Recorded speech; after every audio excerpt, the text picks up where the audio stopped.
कंजक पूजन, जिसे कन्या पूजन या कुमारिका पूजन भी कहा जाता है, भारतीय संस्कृति और सनातन धर्म में विशेष स्थान रखता है। नवरात्रि के अंतिम 2 दिनों अष्टमी और नवमी को इसे करना अत्यंत शुभ माना जाता है। इस दिन छोटी कन्याओं को भोजन कराकर मां दुर्गा के नव रूपों की कृपा प्राप्त की जाती है। आइए हम जानते हैं कंजक पूजन के दिव्य लाभों के बारे में। पहला, मां दुर्गा की कृपा प्राप्त होती है। दूसरा, जीवन के सभी संकट और कष्ट दूर होते हैं। तीसरा, घर में सुख शांति और समृद्धि आती है। चौथा, बच्चों को विशेष आशीर्वाद और सुरक्षा मिलती है। पांचवां, मनोकामनाएं पूर्ण होती हैं। छठा, दुर्भाग्य और दरिद्रता समाप्त होती है। और सातवां, परिवार में शुभता और सकारात्मक ऊर्जा बनी रहती है। आइए जानें कंजक पूजन के शुभ नियम और विधि, जिससे प्राप्त होगी मां दुर्गा की असीम कृपा।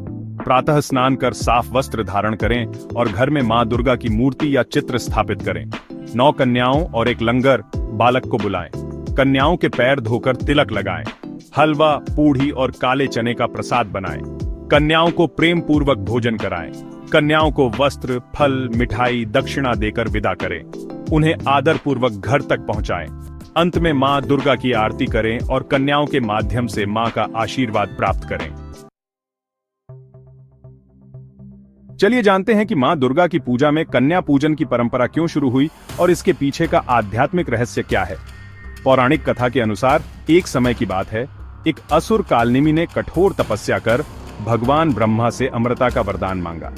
ब्रह्मा जी ने कहा कि अमृता संभव नहीं है, लेकिन वह इस शर्त पर वरदान दे सकते हैं कि उसे केवल कन्याओं के हाथों मृत्यु प्राप्त होगी। कालनेमी को लगा कि कन्याएं तो कोमल और शक्तिहीन होती हैं, इसलिए वह निश्चिंत होकर अपने अधर्म को बढ़ाने लगा। उसके अत्याचारों से पीड़ित होकर देवताओं ने मां दुर्गा से प्रार्थना की। मां दुर्गा ने कहा, नारी केवल कोमलता का प्रतीक नहीं, बल्कि शक्ति का भी रूप होती है। जब जब अधर्म बढ़ेगा, कन्याओं के माध्यम से धर्म की स्थापना होगी। इसके बाद मां दुर्गा ने कन्याओं के रूप में नव दुर्गा को अवतरित किया, जिन्होंने कालनेमी का वध किया। तभी से कन्या पूजन का महत्व बढ़ गया।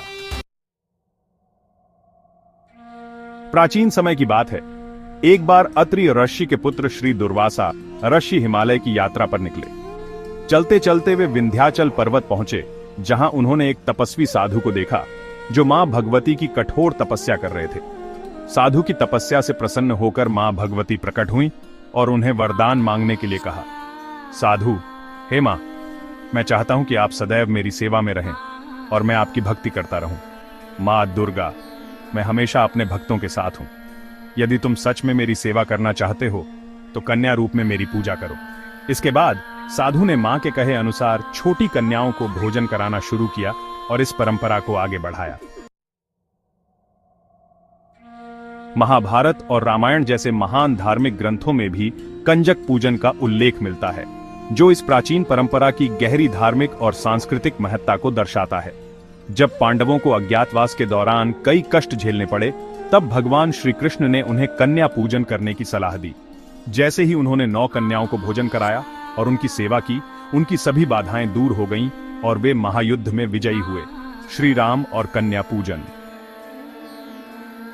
रामायण के अनुसार जब भगवान श्री राम को लंका पर विजय प्राप्त करनी थी, तब उन्होंने मां दुर्गा की आराधना की। मां दुर्गा ने उन्हें बताया कि वे 9 कन्याओं का पूजन करें और उन्हें भोजन कराएं। श्री राम ने ऐसा ही किया और मां दुर्गा की कृपा से उन्होंने रावण का वध किया। आइए अब हम इस पावन और शक्तिशाली मंत्र के बारे में विस्तार से जानते हैं, जो मां दुर्गा की कृपा प्राप्त करने के लिए अत्यंत प्रभावशाली है। ओम ह्रीं क्लीं चामुंडाय विच्चे। कन्याओं में ही मां दुर्गा का वास होता है। जो कन्याओं का पूजन करता है वह मां दुर्गा की कृपा का भागी बनता है। जय मां शक्ति। अगर आपको यह वीडियो पसंद आई हो तो इसे लाइक करें, अपने दोस्तों के साथ शेयर करें और कमेंट बॉक्स में जय माता दी लिखकर मां का आशीर्वाद प्राप्त करें। चैनल को सब्सक्राइब करना ना भूलें।